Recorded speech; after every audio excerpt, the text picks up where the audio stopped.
Times of crisis challenge our faith. This is only natural. We find ourselves asking, where is God in all of this? Or how could a good God allow such a thing to happen? Now, this is no new impulse, as if people have only been courageous enough to ask these sorts of questions since the Enlightenment. Rather, human beings have been asking these things for as long as we can tell. Wherever there are written records, there we read of the deep searchings and musings of the human heart. The Bible is full of examples of this sort of existential wrestling. There's anguish, anger, doubt, protest, even defiance in the pages of Scripture. No doubt our own prayers will have included elements of these things as we direct our questions, concerns, and petitions to God. This June, we're going to look at one such prayer. We're going to look at the Book of Lamentations, chapter 3.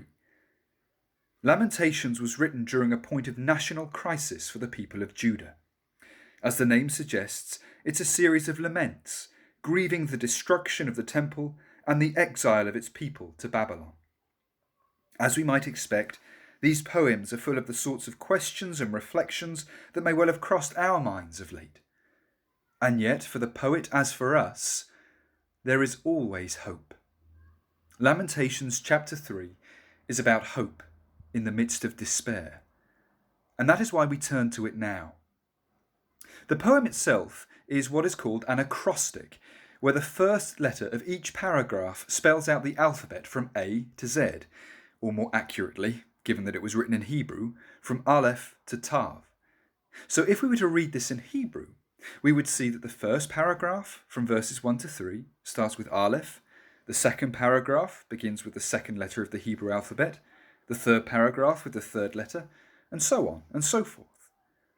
This month, we're going to look at 3 pairs of these paragraphs, from verses 19 to 36. Although Judah had been laid low, although it was a time of national mourning, the author, arguably the prophet Jeremiah, nonetheless commends to us the inextinguishable light of hope. Over the next few weeks, we're going to see how the prophet introduces hope in the midst of despair. And then, how a second theme emerges, that of patient endurance and of patient expectation. Finally, we see how a third theme comes to bear, that is, the relationship between hope and justice.